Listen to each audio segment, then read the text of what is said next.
In 1841, Thomas Cook organized a train ride for 500 passengers in England. It cost a shilling. It launched an industry.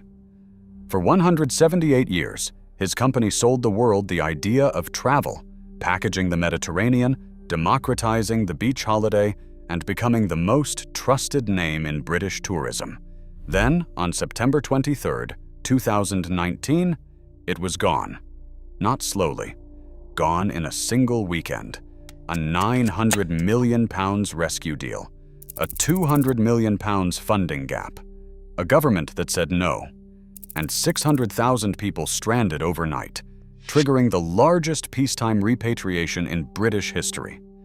So how did a 178-year-old empire run out of road in just 48 hours? To understand how it ended, you have to understand how it began. Thomas Cook wasn't a businessman.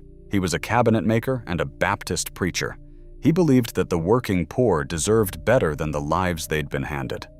In 1841, he chartered a train to carry temperance campaigners from Leicester to Loughborough, 12 miles, a shilling a head, and a brass band for the ride. It worked. People loved it. And Cook realized he'd stumbled onto something far bigger than a day trip. He began organizing excursions across England, then Scotland, then Europe. In 1872, he launched the first round-the-world tour, a 222-day journey that made international headlines. Thomas Cook wasn't just selling tickets. He invented the package holiday. He created the traveler's check. He built the infrastructure that made leisure travel accessible to ordinary people for the very first time. By the 20th century, the Thomas Cook name was on high streets across Britain. It was where your parents booked their honeymoon and where your grandparents planned their first trip to Majorca. It was not a travel agent. It was an institution. Fast forward to the 1990s and the 2000s, and the modern Thomas Cook Group had grown into a sprawling operation, offering tour packages, retail agencies, hotels, and its own airline. It served millions of customers every year. The brand was so embedded in British life that it felt untouchable. But beneath the surface, the model was cracking. The internet changed everything. Low-cost carriers like Ryanair and EasyJet handed travelers the power to build their own holidays. Booking platforms like Expedia and later Skyscanner meant that anyone with a laptop could price match, mix and match, and customize a trip in 20 minutes. The traditional package holiday, the thing Thomas Cook had invented, suddenly looked expensive, inflexible, and old-fashioned. And Thomas Cook was slow to respond. While competitors stripped back their operations, Thomas Cook kept thousands of physical high street shops open. It maintained a full-service airline. It ran hotels. It was a heavy, integrated machine built for a world that no longer existed. And every year, the fixed costs of running that machine ate deeper into the margins. To fund growth and stay competitive, the company borrowed. Heavily.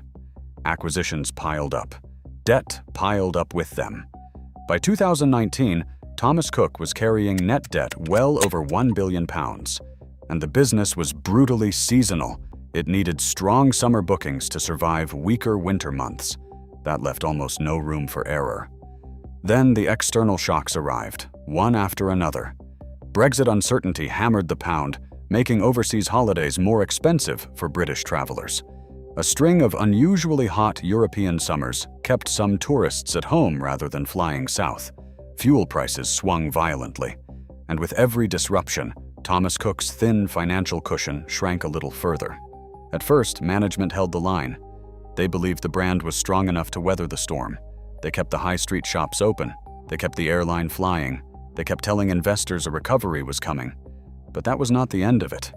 In 2019, Thomas Cook reported a £1.5 billion loss for the first half of its financial year. It issued a formal warning that it might not survive as a going concern. The language was stark, the kind you do not walk back from. The clock was running. By mid-2019, a rescue was taking shape. Chinese conglomerate Fosun, already a major shareholder, proposed a £900 million recapitalization. Fosun would take control of the tour operations. Lenders would convert debt into equity and take a majority stake in the airline. It was complicated. It required sign-off from bondholders, banks, and regulators across multiple countries. But it was a plan, and for a few weeks, it looked like it might actually work. Then came the problem. As talks progressed, creditors and regulators grew nervous about one specific issue: the coming winter. Thomas Cook's business was seasonal. Summer was over.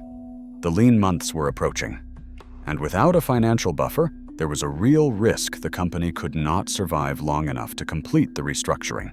They asked for an additional £200 million, a seasonal credit facility, a bridge to get through the winter while the larger deal closed. £200 million against a £900 million deal already on the table. It sounded like a small ask. It would prove fatal.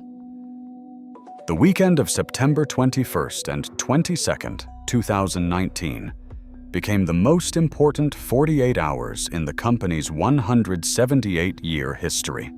Emergency meetings ran through Saturday and Sunday in London. Thomas Cook's executives, lenders, Fosun representatives, government officials. Every hour, negotiators pushed for a solution. Every hour, the gap remained open. Thomas Cook turned to the UK government. They argued the case directly, saying that with the £200 million backstop, the broader rescue could complete.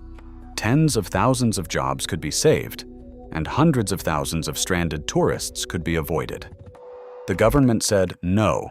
Officials cited the risk to taxpayers, potential state aid complications, and the precedent it would set after other struggling companies had been allowed to fail without intervention. Whatever the reasoning, the answer was no, and no alternative backer appeared to fill the gap. By the early hours of Monday, September 23, 2019, the talks had collapsed. There was nothing left to negotiate. Thomas Cook Group entered compulsory liquidation, ceasing all operations immediately. The planes were grounded in the middle of their schedules. The shops were locked. And across Europe, the Middle East, and beyond, 600,000 Thomas Cook customers woke up to the news on their phones. What followed was chaos. Roughly 150,000 British holidaymakers were stranded abroad.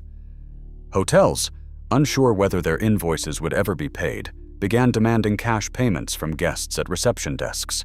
Families who had saved for months found themselves trapped, confused, and broke in foreign countries. The UK Civil Aviation Authority launched Operation Matterhorn, the largest peacetime repatriation in British history. Over 2 weeks, the CAA chartered dozens of aircraft to bring British travelers home, at a cost of hundreds of millions of pounds covered by the government's ATOL protection scheme. It was a logistical operation on a scale the country had not seen outside of wartime. Meanwhile, 21,000 employees across 16 countries lost their jobs. Around 9,000 of those were in the UK. Many found out through breaking news alerts, not from their managers. Travel industry suppliers, small hotels, coach companies, and local operators were left holding unpaid bills totaling hundreds of millions of pounds. The Thomas Cook shops on British high streets, a fixture for generations, went dark overnight. In the aftermath, the debate started almost immediately. Could it have been saved? Some analysts argued that the £200 million was genuinely the difference, that with the backstop in place, the £900 million recapitalization would have closed, buying the business the time it needed to restructure and find a leaner path forward. The number was small relative to the rescue package, and the human cost of the collapse ran far higher. Others were less convinced. Even with new capital, Thomas Cook was still carrying over £1 billion of debt in an industry that had fundamentally shifted beneath its feet. The high street model was already dying. The airline was a cost burden. The digital transition had barely started. New money might have extended the timeline, but it's hard to argue it would have changed the destination. And politically, the government faced a genuine dilemma. Rescuing Thomas Cook would have raised immediate questions about why this company and not others. What principle separates a firm worth saving from one that isn't? There are no clean answers. What's clear is that the decision not to act made it final. The story of Thomas Cook is not simply a story about debt or disruption or bad timing, though it is all of those things. It is the story of a brand that confused heritage with durability, that believed 178 years of history was itself a kind of protection, that the name above the shop door could substitute for a business model built for the present. Thomas Cook survived world wars. It survived the jet age. It survived recessions. It could not survive the combination of £1 billion of debt, a market that no longer needed what it was selling, and a single weekend when the last rescue fell apart. The lesson isn't that old companies can't survive disruption. It's that surviving disruption requires changing before the cost of not changing becomes fatal. Thomas Cook waited too long, borrowed too much, and ran out of runway at the worst possible moment. 178 years, 1 weekend, 48 hours. That's how fast an institution can disappear when the numbers finally stop working. Like and subscribe for more.